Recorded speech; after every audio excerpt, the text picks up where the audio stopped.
3টা মাইক্রোফোন আমি ইউজ করেছি এখন পর্যন্ত।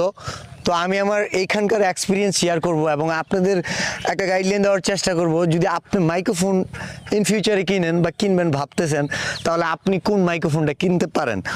তো প্রথমে আসে আমার লাইফের ফার্স্ট মাইক্রোফোন, যেটা আমি মাত্র 2 দিন ইউজ করেছি। মাইক্রোফোন হচ্ছে K9।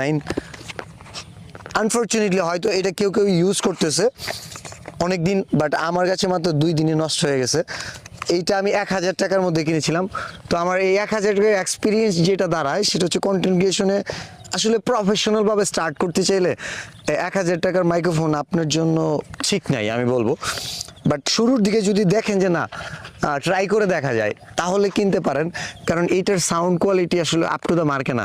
মানে নর্মালি আপনারা যখন ভিডিও স্ক্রল করলে যে ক্রিয়েটরদের ভিডিও ভোকাল শুনেন, ঠিক এমনটা আসবে না।